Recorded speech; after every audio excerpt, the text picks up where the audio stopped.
Voltamos com o programa Saúde em Dia e hoje com a presença do Dr. Caio Esper, cirurgião plástico. Caio, eu sei que toda cirurgia, todo procedimento invasivo, digamos assim, tem suas complicações. Essas complicações, acredito eu, que tem a ver também com o local escolhido, tipo assim, o melhor local, que às vezes o paciente procura, vou fazer uma lipo no consultório, vou fazer numa clínica, vou fazer no hospital. Está relacionado a alguma coisa dessas complicações ou não? Tá sim. Hoje, para minimizar essas complicações, tá, é melhor que o paciente procure um centro especializado, assim, um hospital, tá, que tenha boa referência, que tenha uma boa estrutura, um corpo clínico de boa qualidade, que tenha uma estrutura hospitalar boa, né, igual eu já falei, um serviço de urgência, de emergência, UTI, bons profissionais, entendeu? Então tem que ter toda essa estrutura e, além do mais, procurar um bom profissional para a realização dessa cirurgia. A gente toma alguns cuidados durante a cirurgia para evitar todas as complicações. Quando a cirurgia é realizada dentro desses padrões técnicos, o risco de complicação é muito menor. Quando foge desses padrões, é onde acontecem as complicações que a gente vê na mídia, em todos os lugares. Eu acho que uma coisa também, Caio, que acho que todo cirurgião, né, lógico, normalmente o paciente ele quer resolver de uma só vez, ele quer internar e usar uma internação só e resolver, quer fazer lipo aqui, ali, lipoescultura, ou uma cirurgia plástica de abdômen, plástica de mama. Eu acho que a extensão da cirurgia também acaba tendo alguma complicação e pode ter consequência séria nesses procedimentos. Com certeza. Quanto mais cirurgia a gente associa e maior o tempo cirúrgico, maior os riscos de complicações. Dá para associar a cirurgia? Dá, mas tudo tem o seu limite. Dá para a gente fazer uma cirurgia, associar uma cirurgia que não tem um tamanho grande, que seja de porte pequeno, não de porte grande, médio. Exatamente. Porque senão vai aumentar muito o tempo, consequentemente vai aumentar os riscos e as complicações. E também eu acho que nesse risco entra em questão a idade do paciente também, né? Quanto mais idade, acredito eu que teria que ser menos tempo operatório e menos cirurgia, né? Isso. Digamos assim. A associação de cirurgias, assim, principalmente de especialidades diferentes, vamos supor, vai aproveitar, vai fazer uma cirurgia de vesícula e vamos fazer a cirurgia de abdômen. Dá para fazer? Dá para fazer, mas é complicado, entendeu? Então tem que ser um caso bem estudado. Cada caso é um caso. E o cirurgião tem que ser consciencioso e explicar para o paciente que realmente isso aí pode ter problema. Com certeza. E o cirurgião fala não e acabou. Não adianta o paciente querer economizar, mas vai complicar a sua vida ou o resultado da cirurgia no pós-operatório. Ela vai fazer uma cirurgia estética, né, procurando um bem-estar, um resultado bom. E não correr o risco de vida, né? Não correr o risco de ter um resultado ruim. Exatamente. Pode ter infecção, pode ter outras complicações. Então, antes de tudo, tem que, assim, pesar essas cirurgias, vamos dizer assim. Tá? Dá para associar? Dá, mas tudo tem o seu limite. Tudo tem seu limite. Não pode exceder os padrões técnicos, entendeu? O tempo cirúrgico, porque senão vai aumentar o risco de complicação. Quer dizer, não adianta você querer só agradar o paciente, né, e o paciente correr um risco na mesa cirúrgica. Isso tem que ser conversado com o paciente, explicado, falar todos os riscos, entendeu? Porque se acontece alguma coisa e ele não está ciente do risco, depois ele vai cobrar do seu médico o que aconteceu, independente de qualquer cirurgia, pode tanto plástica, seja qualquer procedimento cirúrgico. Caio, vamos chamar a nossa repórter Érica Azevedo para algumas perguntas, né, de alguns telespectadores. Vamos lá?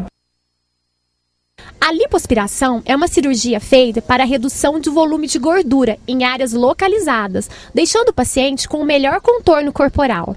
Embora muitos pensem, a lipoaspiração não é feita para perder peso, pois a maior mudança se dá na silhueta corporal e não na balança. Dr. Caio, eu gostaria de saber que assim que eu fizer uma lipoaspiração, quanto tempo eu posso voltar às atividades do dia a dia? Então, como eu já disse, a lipoaspiração é uma cirurgia, é como qualquer outra cirurgia, ela vai ter o seu tempo de repouso, mas em torno de 2 a 7 dias, mais ou menos, no pós-operatório, vai depender de caso a caso, do volume aspirado, e até mesmo de cada paciente. Tem paciente que responde bem à cirurgia, tem paciente que demora um pouco mais, é um pouco mais manhoso, então ele demora mais a voltar às suas atividades. Mas geralmente em torno de 2 a 7 dias. Vai depender do tamanho da cirurgia, de alguns outros fatores. Vamos a mais uma pergunta, Caio? Dr. Caio, qual parte do corpo posso fazer uma lipoaspiração? Então, como já foi dito, a gente pode realizar a lipoaspiração em praticamente todas as partes do corpo, quando bem indicada. Tá? Pode ser realizado lipoaspiração na região submentoniana, qualquer, essa papada. Geralmente o homem procura mais essa cirurgia. Região da mama masculina, região das costas, do abdômen, do dorso, flanco, o famoso pneuzinho, culote, região interna da coxa, joelho, enfim, o corpo todo, né? Todas as partes que têm indicação de ser realizada a lipoaspiração. Vamos mais uma pergunta? Eu gostaria de saber se eu posso associar outros tipos de cirurgia plástica à lipoaspiração? Pode sim, Letícia. Só que dentro de seus limites. Se for uma lipoaspiração de um porte maior, que vai gastar um pouco mais de tempo, é melhor realizar só a lipoaspiração. Tá? Há a possibilidade de associar outras cirurgias sim, mas dentro de um limite, tá? Dentro de um tempo cirúrgico para evitar complicações, tá? E alguns fatores técnicos que podem impossibilitar a realização dessas cirurgias associadas. Depende muito, como nós falamos agora há pouco, né? O tamanho da cirurgia, extensão, ou mesmo idade do paciente. Alguma patologia existente, ou diabetes, alguma coisa, acho que tudo isso tudo interfere, tem que ser estudado no pré-operatório. Exatamente, por isso que é importante para impor os limites nos procedimentos cirúrgicos. Dá para fazer cirurgia nesses pacientes? Dá, entendeu? É possível realizar. Só que tem que explicar para o paciente, tem que fazer um pré-operatório bem feito, conversar bastante com o paciente, porque existem as limitações, que independe do médico, né? É mais relacionado aos pacientes. Vamos a mais uma pergunta, Caio? Dr. Caio, eu gostaria de saber o que é uma mini lipo e se ela é mais segura do que a tradicional. Então, mini lipo, hoje em dia esse termo mini lipo, ele é muito usado principalmente em clínicas de estética, né? Existe esse termo? Existe, tá? Mas toda cirurgia, toda lipoaspiração é um procedimento invasivo, tá? Independente do seu tamanho. Tem as lipos de pequeno porte, médio porte e grande porte, mas não deixa de ser um procedimento invasivo, de ter anestesia, do paciente sofrer independente do tamanho, um procedimento anestésico, independente do tamanho, tá? Vai ter seus riscos do mesmo jeito, tá? É um risco menor, porque é um procedimento menor? Sim, mas tem os seus riscos. Vamos mais uma pergunta, Caio? Dr. Caio, gostaria de saber qual o tipo de anestesia para uma cirurgia de nariz. Então, geralmente, a anestesia utilizada ou a sedação com anestesia local, tá? Ou a anestesia geral.